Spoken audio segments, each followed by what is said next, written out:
Martin Luther কলেজের online ক্লাসে সবাইকে স্বাগত জানাচ্ছি। প্রিয় শিক্ষার্থীরা, আশা করি সবাই ভালো আছো। আমাদের ব্যবসায় সংগঠন ও ব্যবস্থাপনা বিষয়ের দ্বিতীয় পত্রের যে অংশে আমরা ছিলাম তার পরবর্তী যে পড়া সেখানে আমরা উপস্থিত হয়েছি। আমরা ব্যবসায় সংগঠন ও ব্যবস্থাপনা বিষয়ের দ্বিতীয় পত্রের যে পরিকল্পনা চ্যাপ্টার রয়েছে, পরিকল্পনা প্রণয়ন, সেখানে আমরা ছিলাম। আজকে আমরা যে অংশটা নিয়ে আলোচনা করব তা হচ্ছে পরিকল্পনার শ্রেণী বিভাগ। তাহলে পরিকল্পনাকে কয় ভাগে ভাগ করা যায় এবং সেগুলোর ভিতরকার যে বিষয়বস্তু সেগুলো নিয়ে আমরা আলোচনা করব। আশা করি তোমরা মনোযোগ সহকারে পড়াগুলো লক্ষ্য করবে এবং প্রয়োজনীয় অংশ অবশ্যই তোমরা খাতায় লিখে নিবে। তাহলে আজকে আমাদের যে পড়ার অংশ সেখানে আমরা আসি। পরিকল্পনার শ্রেণী বিভাগ। তাহলে পরিকল্পনার শ্রেণী বিভাগের অনেকগুলো অংশ রয়েছে, তার মধ্য থেকে আজকে আমি কিছু অংশ তোমাদের সামনে আলোচনা করব। পার্ট বাই পার্ট এগুলো আলোচনা করতে হবে, কারণ পরিকল্পনার যে শ্রেণী বিভাগ রয়েছে সবগুলো একসাথে আলোচনা করা সম্ভব নয়।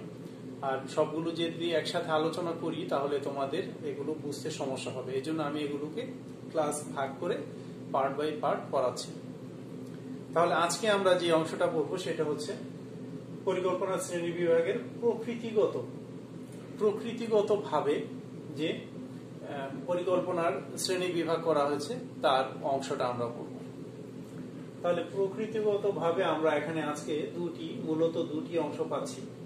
এক হচ্ছে লক্ষ্য আর একটি হচ্ছে স্থায়ী পরিকল্পনা। একটি হচ্ছে লক্ষ্য আর একটি হচ্ছে স্থায়ী পরিকল্পনা।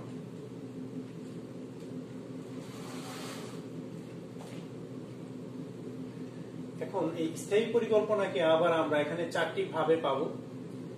1 নাম্বার হচ্ছে নীতি, 2 নাম্বার হচ্ছে প্রক্রিয়া, 3 নাম্বার হচ্ছে পদ্ধতি এবং 4 নাম্বার হচ্ছে কৌশল।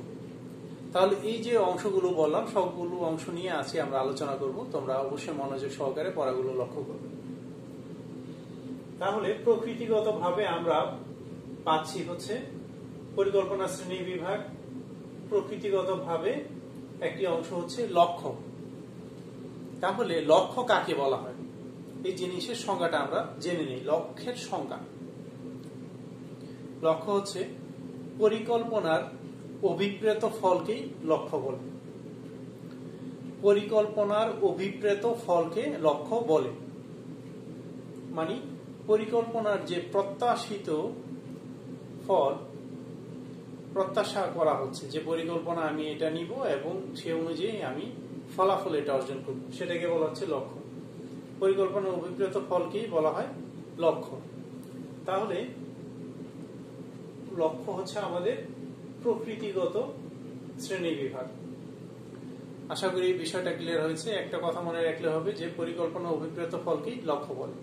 যদি জ্ঞানমূলক কোনো সময় আসে আমাদের, তাহলে যদি বলা হয় লক্ষ্য কি, আমরা এইটুকুই বলে দিব যে পরিকল্পনার অভিপ্রেত ফলকেই লক্ষ্য বলা হয়। তাহলে লক্ষ্যটা কি ধরনের হতে পারে? যে প্রতিষ্ঠানের উদাহরণ হিসেবে বলা যেতে পারে যে প্রতিষ্ঠানের লক্ষ্য নির্ধারণ করা হয়েছে 2020-21 সালে। তারা গত বছরের থেকে আরো এই অর্থ বছরে 10% উৎপাদন বৃদ্ধি করবে। তাহলে এটাকে আমরা বলতে পারি কি লক্ষ্য, অভিপ্রেত ফল। তারা যেই ফলটা প্রত্যাশা করে আছে, যেই ফলটা আমরা অর্জন করব, এই জন্য বলা হচ্ছে পরিকল্পনার অভিপ্রেত ফলকেই বলা হয় লক্ষ্য। এরপর আমরা আসি স্থায়ী পরিকল্পনা। তাহলে স্থায়ী পরিকল্পনার সংজ্ঞাটা আমাদের আগে জানতে হবে, যেহেতু এখানে 4টি পার্ট আছে। আগে স্থায়ী পরিকল্পনার সংজ্ঞাটা আমরা জেনে নিই। যে পরিকল্পনা একবার নেওয়া হলে দীর্ঘকাল সেটার স্থায়িত্ব থাকে সেটাকে বলা হয় স্থায়ী পরিকল্পনা। স্থায়ী পরিকল্পনার সংজ্ঞা অনেকভাবে দেওয়া যায়। যে পরিকল্পনা একবার নেওয়ার পর পৌনঃপুনিকতা বজায় থাকে সেটাকে বলা হয়, মানে বারংবার সেই পরিকল্পনা নিয়ে কাজ করা হয়, সেটাকে বলা হয় স্থায়ী পরিকল্পনা। যে পরিকল্পনা নেওয়ার পর যে পরিকল্পনা সহজেই শেষ হয় না, পুনরায় পুনরায় বারবার এটার কার্যক্রম অব্যাহত থাকে, সেটাকে আমরা বলবো স্থায়ী পরিকল্পনা। তো স্থায়ী এমনিতে বোঝা যাচ্ছে যে এই যে পরিকল্পনা একবার নেওয়ার পর সেটা সহজে নিঃশেষ হয়ে যায় না, দীর্ঘকাল পর্যন্ত এটার কার্যকারিতা থাকে, সেটাকে বলা হয় স্থায়ী পরিকল্পনা। আশা করি স্থায়ী পরিকল্পনাটা তোমরা সহজেই বুঝতে পেরেছো। এরপর আমরা আসি স্থায়ী পরিকল্পনা। এখানে যে ভাগ বলা হয়েছে, নীতি 1, 2 হচ্ছে প্রক্রিয়া, 3 হচ্ছে পদ্ধতি এবং 4 হচ্ছে কৌশল। তাহলে এগুলোর সংজ্ঞাগুলো আমরা একটু দেখে নিই যে নীতি কাকে বলা হয়। নীতি, তাহলে নীতিটা হচ্ছে একই ধরনের সমস্যার ক্ষেত্রে সিদ্ধান্ত গ্রহণের পূর্ব নির্ধারিত আদর্শ বা সাধারণ নির্দেশিকাকেই নীতি বলে। মানে একই ধরনের সমস্যার ক্ষেত্রে প্রতিষ্ঠানে যে সমস্যাটা অতীতে দেখা গিয়েছিল এবং অতীতে যেভাবে সমাধান করা হয়েছে, বর্তমানে এই সমস্যাটা যদি দেখা দেয় যে এইভাবেই এটা সমাধান করা হচ্ছে এবং ভবিষ্যতে এই ধরনের সমস্যা হলে এইভাবেই সমাধান করা হবে। তাহলে এটা কি? পূর্ব থেকে ঠিক করা এবং এই ধরনের সমস্যা প্রতিনিয়তই সাধারণত হওয়ার একটা সম্ভাবনা থাকে। আর যদি হয় তাহলে সেটা সমাধান পূর্ববর্তী যেভাবে সমাধান হয়েছিল সেইভাবেই দেওয়া হয়। এটাকে বলা হচ্ছে নীতি। নীতি বলতে আমরা বুঝাচ্ছি কি, যেটা নীতিটা আসলে একদিন দুদিনে তৈরি হয় না, এটা হচ্ছে দীর্ঘকাল, যেটা পরীক্ষিত এবং সেটা সর্বজন স্বীকৃত, সেটি সাধারণত নীতি হয়। তাহলে একই ধরনের সমস্যার ক্ষেত্রে, মানে যে সমস্যাটা এখন দেখা গিয়েছিল, যেমন একটি মোবাইলের সমস্যা দেখা গেল যে সফটওয়্যারের সমস্যা, তাহলে সফটওয়্যারের সমস্যা হলে যেভাবে কাজ করা হচ্ছে, ভবিষ্যতে সমস্যা হলে এই রকমের সমস্যা যদি হয় তাহলে এই রকমেরই সফটওয়্যার দিয়ে আবার সমাধান করা হবে। তাহলে বিষয়টা কি, যেই সমস্যাটা যে সময় দেখা গিয়েছিল এবং সেই সমস্যাটার সাথে যেই সমাধানটা পাওয়া গিয়েছে, ভবিষ্যতে যদি এই সমস্যাটা হয় তাহলে সেই সমাধানটাই দেয়া। এটা হচ্ছে কি, পূর্ব নির্ধারিত আদর্শ বা সাধারণ নির্দেশিকা, যা সহজ ভাষায় বলা চলে একই ধরনের সমস্যার ক্ষেত্রে, মানে যে সমস্যাটা অতীতে ছিল সেই সমস্যাটা বর্তমানে বা ভবিষ্যতে, সেই ধরনের সিদ্ধান্ত গ্রহণে পূর্ব নির্ধারিত আদর্শ বা সাধারণ নির্দেশিকাকে নীতি বলা হয়। পূর্বে যেই সমস্যাটা যেভাবে সমাধান করা হয়েছিল, বর্তমানে সেই সমস্যা দেখা দিলে পূর্বের নেই সমাধান করা হবে, এটাই হচ্ছে এক কথায় নীতি। তাহলে আশা করি বিষয়টা ক্লিয়ার হয়েছে সবার। এবার আমরা 2 নম্বরে আসি। 2 নম্বরটা হচ্ছে প্রক্রিয়া। 2 নম্বর হচ্ছে কি, প্রক্রিয়া। তাহলে প্রক্রিয়াটা কি? প্রক্রিয়া হচ্ছে কি, একটা ধারাবাহিক কাজ। যেমনি ভাবে ধরা গেল যে আমরা ফার্নিচার তৈরি করব, কাঠের ফার্নিচার, তাহলে সেক্ষেত্রে কিন্তু এটা একটা প্রক্রিয়া। মিছে গুলি কিন্তু এটা তৈরি করতে পারবো না। তাহলে এই প্রক্রিয়াটা কিন্তু অনেক পূর্ব থেকে শুরু হয়। যেমন প্রথমে একটা গাছ লাগানো হলো, যদিও আমি এটা লাগাচ্ছি না, যেই লাগাই না কেন অনেকগুলো পক্ষ থাকবে।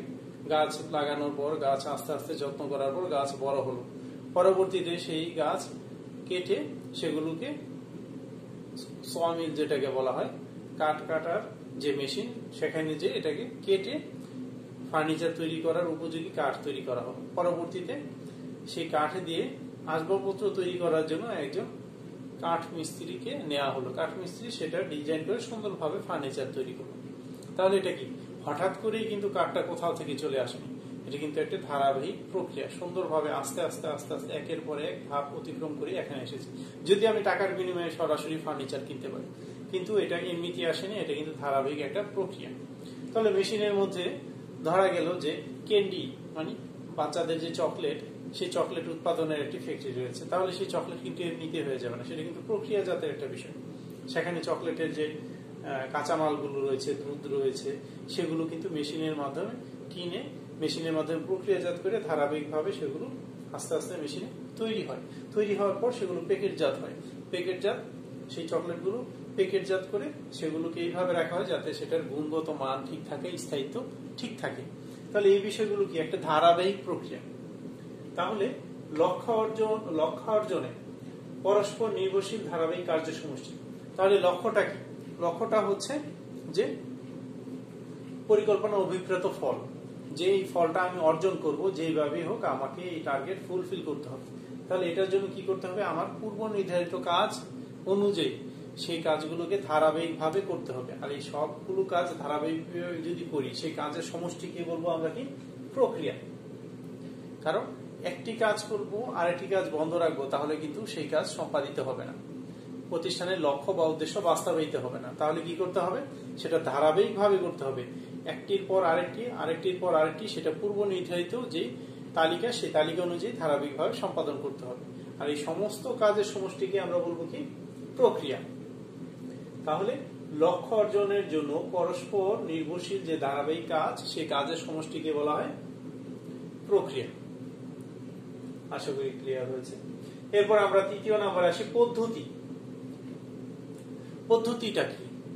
পদ্ধতি, সবকিছু একটা পদ্ধতি থাকে। যেমন আমরা পরীক্ষা দিয়ে থাকি, পরীক্ষা দেওয়ার আমাদের একটা পদ্ধতি থাকে, যে আমরা কলেজে বোর্ড পরীক্ষার পূর্বে আমরা প্রি টেস্ট পরীক্ষা দিব, টেস্ট পরীক্ষা দিব, এরপর বোর্ড ফাইনাল পরীক্ষা দিব। তাহলে এটা কি একটা পদ্ধতি। এবং বোর্ড ফাইনাল পরীক্ষাটা আমরা কি করব, বোর্ড কর্তৃক নির্ধারিত যে সময়সূচি, যে সিলেবাস এবং যে আমাদের যে কোশ্চেন, সে অনুযায়ী আমাদের পরীক্ষা দিতে হবে। তাহলে এটা কি, এটা পদ্ধতি। তাহলে প্রক্রিয়ার অধীনে নির্ধারিত প্রত্যেকটি কার্য সম্পাদনের জন্য গৃহীত কার্যক্রম। প্রক্রিয়ার অধীনে, এই যে প্রক্রিয়াটা ছিল, সেই প্রক্রিয়ার অধীনে নির্ধারিত প্রত্যেকটি কার্য সম্পাদনের জন্য, প্রক্রিয়ার অধীনে যে প্রত্যেকটা কাজ ছিল, ধাপে ধাপে ধাপে ধাপে যে কাজগুলো রয়েছে, সেই প্রত্যেকটি কাজ সম্পাদনের জন্য গৃহীত কার্যক্রম। তাহলে সম্পাদনের জন্য এই একটির পর আরেকটি, আরেকটির পর আরেকটি যে কাজ সম্পাদিত হবে, সেটার জন্য কিন্তু একটি কার্য গৃহীত কার্যক্রম, এটা কার্যক্রম গ্রহণ করতে হবে। যে একটির পর আরেকটি যে হবে, এটার কার্যকারিতা কতটুকু থাকবে, বা কে পরিচালনা করবে, বা এই কাজগুলো যে হচ্ছে কখন হবে, কোনটির পর কোনটি হবে, এটা কিন্তু ঠিক করে রাখতে হবে। তাহলে এই জন্য বলা হচ্ছে গৃহীত কার্যক্রম। প্রক্রিয়ার অধীনে নির্ধারিত প্রত্যেকটি কার্য সম্পাদনের জন্য গৃহীত কার্যক্রম হচ্ছে পদ্ধতি।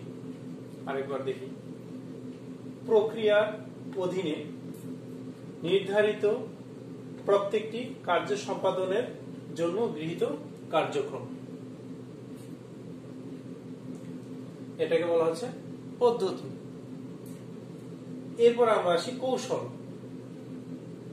কৌশল হচ্ছে কি, বিভিন্ন ধরনের কৌশল অবলম্বন করে থাকি। যেরকম আমরা ব্যবসা প্রতিষ্ঠানে যদি মুনাফা অর্জন করতে চাই, আমরা আমাদের কিছু কৌশল অবলম্বন করব। এই কৌশল অবলম্বন করলে আমরা কি করব, প্রতিযোগিতায় টিকে থাকতে পারবো, মুনাফা অর্জন করতে পারবো। বা দেখা গেল কোনো সময় মুনাফা অর্জন করা থেকে দূরে থাকলেও অন্তত পক্ষে প্রতিষ্ঠান যাতে সমপর্যায়ে থাকে, লোকসানের সম্মুখীন না হয়, সেক্ষেত্রে কিছু কৌশল অবলম্বন করতে হবে। তাহলে কৌশলটা কি, কৌশল হলো এক ধরনের প্রতিযোগিতামূলক পরিকল্পনা। কৌশল হলো এক ধরনের প্রতিযোগিতামূলক পরিকল্পনা। বাজারে বিভিন্ন ধরনের পণ্য বা বিভিন্ন ধরনের ব্যবসায়িক সামগ্রী রয়েছে, কিন্তু আমি যে ব্যবসা করব, যে পণ্যের বা যে সেবার ব্যবসা করছি, সেটার সাথে মিল রেখে বাজারে আরো অনেক পণ্য বা সেবা সামগ্রী রয়েছে। তাহলে সেই ক্ষেত্রে কি করতে হবে, আমাকে আমার সমপর্যায়ে যারা ব্যবসায়ী রয়েছে বা স্বপণ্যের যে ব্যবসায়ী রয়েছে, তাদের সাথে প্রতিযোগিতায় থাকতে হবে। আর তাদের সাথে বাজারে প্রতিযোগিতায় টিকে থাকতে হলে কি করতে হবে, আমাকে কিছু পরিকল্পনা নিতে হবে, যে এই পরিকল্পনা নিলে আমি বাজারে অবস্থান করতে পারবো এবং আমার যারা প্রতিযোগী রয়েছে তাদের সাথে প্রতিযোগিতায় টিকে থাকতে পারবো। আর এটাকে বলা হচ্ছে কি, কৌশল। যেমন বাজারে আমি যে পণ্যটা বিক্রি করছি, সেই পণ্যটা থেকে আমার পণ্যের, ধরা গেল যে আমি কাপড়ের ব্যবসা করছি, এখন কাপড়ের যে ব্যবসাটা করা হচ্ছে, কাপড় আমি যে মূল্যে বিক্রি করছি, সমপর্যায়ে আরেকজন ব্যবসায়ী সেই পণ্যটা আমার থেকে আরো কম মূল্যে বিক্রি করছে, অথবা একটি পণ্য বিক্রি করে দ্বিতীয় পণ্য বিক্রির সময় তারা ছাড় দিচ্ছে। তাহলে এই যে একটা কৌশল তারা অবলম্বন করছে, এই কৌশল আমার মাথায় রেখে আমাকেও তাদের প্রতিযোগিতার মধ্যে টিকে থাকার জন্য, বাজারে টিকে থাকার জন্য তাদের কৌশলের সাথে সামঞ্জস্য রেখে নতুন কোনো কৌশল আবিষ্কার করতে হবে। কারণ যদি এই প্রতিযোগিতায় টিকে থাকতে হয়, আমাকে নতুন পরিকল্পনা নিতে হবে। আর নতুন পরিকল্পনা নিয়ে প্রতিযোগিতায় টিকে থাকার যে কার্যক্রম সেটাকে বলা হচ্ছে কৌশল। তাহলে এক কথায় আমরা বলতে পারি কৌশল হচ্ছে এক ধরনের প্রতিযোগিতামূলক পরিকল্পনা, এক ধরনের প্রতিযোগিতামূলক পরিকল্পনা, যে পরিকল্পনার মাধ্যমে সম পর্যায়ের ব্যবসায়ীদের সাথে বাজারে টিকে থাকা যায় এবং প্রতিযোগিতায় অংশগ্রহণ করে নিজের অস্তিত্ব টিকিয়ে রাখার সাথে সাথে মুনাফা বৃদ্ধি করে ব্যবসায়ের বিনিয়োগ বাড়ানো সম্ভব হয়।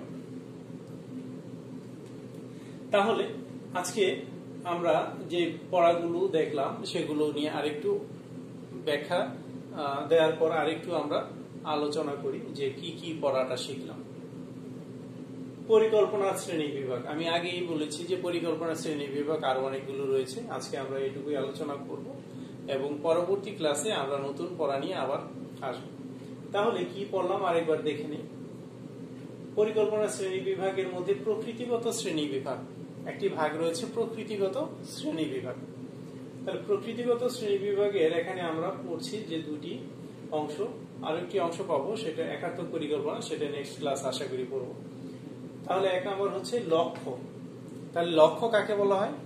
পরিকল্পনার অভিপ্রেত ফলকেই লক্ষ্য বলা হয়, পরিকল্পনার অভিপ্রেত ফলকেই লক্ষ্য বলা হয়। আবার হচ্ছে স্থায়ী পরিকল্পনা, আর স্থায়ী পরিকল্পনা হচ্ছে যে পরিকল্পনা একবার নেওয়ার পর দীর্ঘকাল পর্যন্ত এটার স্থায়িত্ব থাকে সেই পরিকল্পনাকে বলা হয় স্থায়ী পরিকল্পনা। আর স্থায়ী পরিকল্পনার আবার এখানে ভাগ দেখতে পাচ্ছি আমরা, একটি ভাগ হচ্ছে নীতি, আরেকটি হচ্ছে প্রক্রিয়া, আরেকটি হচ্ছে পদ্ধতি এবং সর্বশেষ হচ্ছে কৌশল। তাহলে নীতি কাকে বলা হয়? একই ধরনের সমস্যার ক্ষেত্রে একই ধরনের, মানে যে সমস্যাটা অতীতে হয়েছিল বর্তমানে এটা হচ্ছে, ভবিষ্যতে যদি এরকমের হয় তাহলে সেটা সমস্যার ক্ষেত্রে সিদ্ধান্ত গ্রহণের পূর্ব নির্ধারিত আদর্শ বা সাধারণ নির্দেশিকাকেই নীতি বলে। একই ধরনের সমস্যার ক্ষেত্রে সিদ্ধান্ত গ্রহণের পূর্ব নির্ধারিত আদর্শ বা সাধারণ নির্দেশিকাকে নীতি বলে। মানে পূর্বে সমস্যাগুলো, একই ধরনের সমস্যা পূর্বে যেভাবে সমাধান করা হয়েছিল বর্তমানেও সেই একই সমস্যা হলে সেই ভাবেই সমাধান করা হবে, আর সেটাকে বলা হচ্ছে নীতি। তাহলে নীতি হচ্ছে পূর্ব নির্ধারিত যে সমস্যা হয়েছিল, পূর্ব নির্ধারিত যে সমস্যার সমাধান যেভাবে দেওয়া হয়েছিল সেইভাবেই সেই সমস্যার সমাধান করার যে সাধারণ নির্দেশিকা সেটাকে বলা হচ্ছে নীতি। তারপর পেলাম প্রক্রিয়া। প্রক্রিয়া হচ্ছে লক্ষ্য অর্জনের পরস্পর নির্ভরশীল ধারাবাহিক কার্য সমষ্টি। লক্ষ্য অর্জন করার জন্য আমাদের কি করতে হবে? কাজ করতে হবে, আর সেই কাজটা ধারাবাহিকভাবে পরস্পর নির্ভরশীল, একটি কাজ আরেকটি কাজের সাথে সমন্বয় থাকতে হবে এবং ধারাবাহিকভাবে থাকতে হবে। যেন বলা হচ্ছে পরস্পর নির্ভরশীল, মানে একটার সাথে আরেকটা নির্ভরশীল, মানে সমন্বয় করে একটার সাথে আরেকটা জোড়া লাগিয়ে এবং ধারাবাহিকভাবে কাজগুলো সম্পাদন করা, আর এটাকে বলা হচ্ছে প্রক্রিয়া। তৃতীয় নাম্বার হচ্ছে পদ্ধতি। প্রক্রিয়ার অধীনে নির্ধারিত প্রত্যেকটি কাজের সম্পাদনের জন্য গৃহীত কার্যক্রম। এই যে প্রক্রিয়া, সেই প্রক্রিয়ার অধীনে নির্ধারিত প্রত্যেকটি কাজ, এই যে ধারাবাহিক কাজগুলো, এগুলো সম্পাদনের জন্য গৃহীত কার্যক্রম, মানে ধারাবাহিকভাবে যে হবে সেটার একটা শিডিউল তৈরি করা, আর সেটাই হচ্ছে কি পদ্ধতি। সর্বশেষ পাচ্ছি আমরা কৌশল। কৌশল হলো এক ধরনের প্রতিযোগিতামূলক পরিকল্পনা, মানে যে বাজারে পণ্য আমি বিক্রি করব সেই বাজারে সমপর্যায়ের আরো পণ্যের প্রতিযোগী থাকতে পারে, তাহলে সেই প্রতিযোগীদের সাথে বাজারে আমাকে টিকে থাকার জন্য কি করতে হবে? পরিকল্পনা নিতে হবে, আর এটাই হচ্ছে কি এক ধরনের প্রতিযোগিতামূলক পরিকল্পনা। তাহলে কৌশল হচ্ছে এক ধরনের প্রতিযোগিতামূলক পরিকল্পনা, যে পরিকল্পনার মাধ্যমে বাজারে সমপর্যায়ের প্রতিযোগীদের সাথে টিকে থাকা যায় এবং টিকে থাকার সাথে সাথে বিনিয়োগ বৃদ্ধি করা যায়, মুনাফা বৃদ্ধি পায় এবং আস্তে আস্তে প্রতিযোগীদের যে পরিকল্পনা সেই পরিকল্পনার সাথে নিজের পরিকল্পনা সংযুক্ত করে বা সংযোজন বিয়োজন করে প্রতিযোগীদের থেকে উপরে অবস্থান করা যায়। তাহলে প্রিয় শিক্ষার্থীরা, আজকে আমরা যে পরিকল্পনার শ্রেণী বিভাগগুলো পড়লাম, আশা করি তোমরা সুন্দরভাবে ক্লাস লক্ষ্য করেছো এবং পড়াগুলো তোমরা বুঝতে পেরেছো। তোমরা ক্লাসের পড়াগুলো সবসময় বাসায় পড়ার, আমার ক্লাস শেষ হওয়ার সাথে সাথে পড়ে ফেলবে, তাহলে পড়াগুলো মনে থাকবে এবং পড়াগুলো তোমরা ধাপে ধাপে যেভাবে পড়ছো এভাবে নিয়মিত যদি পড়ো তাহলে বেশি সময় লাগবে না, আর পড়াগুলো তোমাদের জন্য খুবই সহজ হয়ে যাবে। আশা করি সবাই আমার পড়াগুলো সুন্দরভাবে বুঝতে পারছো। সবার সুস্বাস্থ্য এবং মঙ্গল কামনা করে আজকে এখানে শেষ করছি। পরবর্তী ক্লাসে আবারও দেখা হবে। সবাই ভালো থাকবে।